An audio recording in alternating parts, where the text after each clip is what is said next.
Welcome back, my friends. Tonight we journey deep into the heart of the mountains. We're talking about isolated cabins, shrouded in shadow and silence, where logic seems to vanish, replaced by an unnerving sense of dread. We have three terrifying tales for you tonight, each one more unsettling than the last. So turn down your lights, make sure you're safe and comfortable, because tonight we delve into the unknown. Our first story takes us deep into the Appalachian Mountains, a place where the line between myth and reality blurs, where the ancient trees whisper secrets to those who dare to listen. Imagine a young couple, Mark and Sarah, seeking refuge from the city in a secluded cabin miles from the nearest town. They were looking for peace, a break from their hectic lives. At first, everything seems idyllic, the perfect escape. But as the sun sets, a sense of unease settles over them, a feeling they can't quite shake off. One night, they notice a faint, flickering light in the distance, just beyond the tree line. At first, they dismiss it as a trick of the eye, perhaps a reflection or a distant campfire. But the light persists night after night, always in the same spot, unwavering and mysterious. Curiosity wars with fear, and eventually Mark decides to investigate, unable to ignore the strange phenomenon any longer. He steps out into the night, the cold air biting at his skin, his breath visible in the chilly air. The forest is alive with the sounds of the night, the rustling of leaves, the creaking of branches, and the distant hoot of an owl, adding to the eerie atmosphere. He shines his flashlight into the darkness, hoping to catch a glimpse of what lies ahead. But the beam is swallowed by the thick undergrowth, revealing nothing but shadows. He pushes on, deeper into the woods, driven by a mix of curiosity and dread, the light guiding him forward like a beacon in the darkness.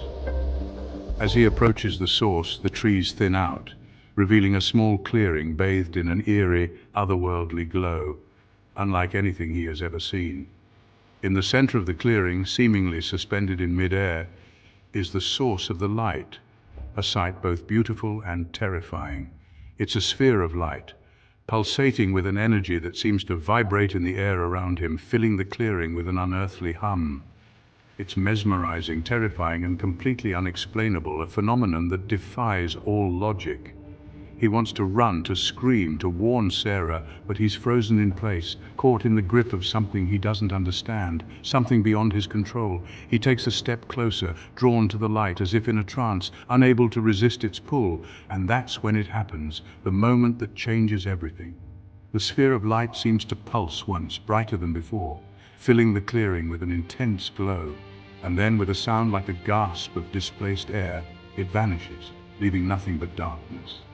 Mark is left standing alone in the darkness, the silence deafening, his mind racing with questions and fear. Our next story takes us to the rugged wilderness of the Canadian Rockies, a place of breathtaking beauty and unforgiving nature, where the landscape is both a marvel and a menace. The old hunting lodge stood on the edge of a glacial lake, its presence a stark contrast to the pristine waters. Its windows, like vacant eyes, stared out at the wilderness as if keeping a silent vigil over the land.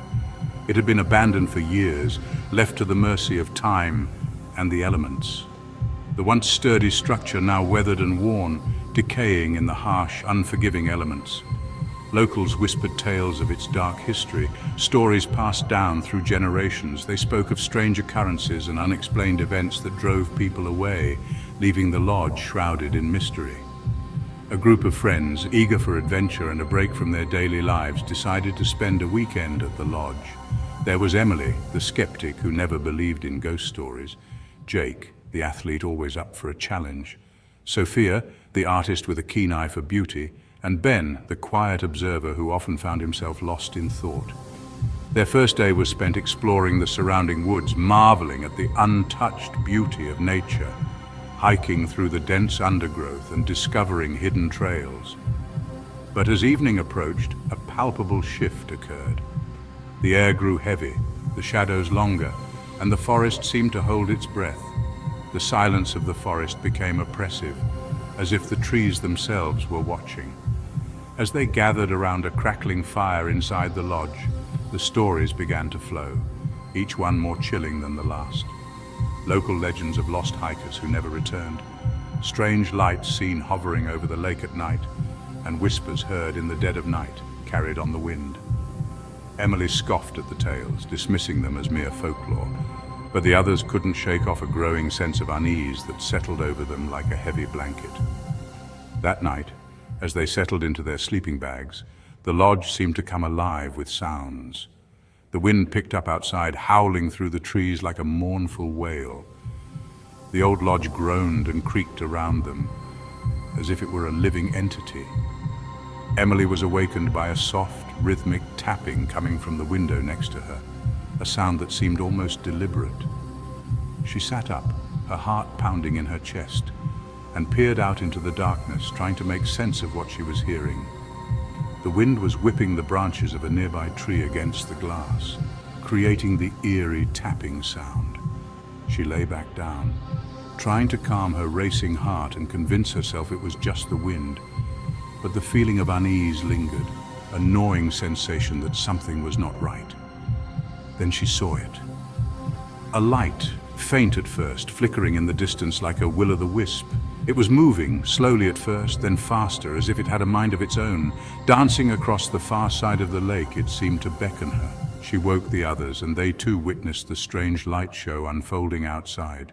The light moved erratically, darting back and forth, up and down, as if it were alive and playing a game. It would disappear for minutes at a time, only to reappear in a different location, brighter and more intense. It would vanish, leaving them in suspense, only to reappear in a different location, its intensity growing with each reappearance. They watched, mesmerized and terrified, unable to look away from the spectacle. The light show continued for what felt like hours, each moment more surreal than the last.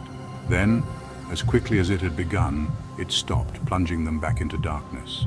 The lodge was silent once more, leaving them to wonder if what they had seen was real or just a figment of their imagination.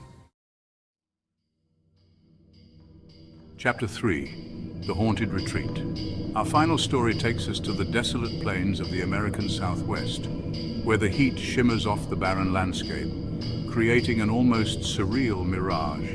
In this desolate landscape, perched atop a windswept mesa, stood a small adobe cabin, its walls weathered by time and the relentless sun. It was a place of pilgrimage for artists and seekers, drawn to its stark beauty and the profound sense of solitude it offered. A sanctuary from the chaos of modern life. But it was also a place whispered to be haunted, a place where the veil between this world and the next was said to be thin, where the spirits of the past lingered. A young writer named Daniel arrived at the cabin seeking inspiration, hoping to find the muse that had eluded him for so long. He had been struggling with writer's block, his creativity stifled by the noise and distractions of city life, the constant hum of urban existence. He hoped that the solitude and stark beauty of the desert would unlock the stories trapped within him, stories that had been buried under layers of stress and routine. The cabin was small, a single room with a wood-burning stove, a rough-hewn table and a bed, its simplicity a stark contrast to the complexity of his thoughts. Daniel spent his days exploring the surrounding desert, hiking through canyons carved by ancient rivers, feeling the history of the land beneath his feet. At night, he would sit outside under a canopy of stars, the vastness of the desert sky both humbling and awe-inspiring, a reminder of his place in the universe. He began to write again, his words flowing onto the page, fueled by the solitude and the raw power of the desert, each sentence a step towards reclaiming his voice. One night, as he sat at the table, hunched over his notebook, he became aware of a presence in the room with him, an unsettling feeling that he was not alone. He looked up, his heart pounding, but he was alone. The room empty save for the flickering shadows cast by the stove. He dismissed it as a trick of the imagination, a side effect of too much solitude and the relentless heat, convincing himself it was nothing more than his mind playing tricks. But the feeling persisted, growing stronger with each passing day, a constant gnawing sensation that something was watching him. He would feel a cold spot in the middle of the room, even when the sun was beating down on the roof, a chill that seemed to seep into his bones. He would hear whispers in the dead of night, faint and indistinct, but undeniably there, like the murmurs of long-forgotten souls. One evening, as he sat outside watching the sunset, he saw it, a moment that would change everything. A light, flickering in the distance near the base of the mesa, catching his eye and holding his gaze. It was a pale, bluish-white light, like nothing he had ever seen before, ethereal and otherworldly. It seemed to dance and sway as if it were alive, moving with a grace that was both mesmerizing and unsettling. He watched, transfixed, as the light slowly made its way up the side of the mesa, coming closer to the cabin, its glow growing more intense. Fear warred with curiosity, and eventually curiosity won out, compelling him to investigate. He stood up, his heart pounding, and walked towards the light, each step filled with trepidation and wonder. As he approached, the light seemed to grow brighter, pulsing with an energy that made the hairs on the back of his neck stand on end, a tangible force that he could almost touch.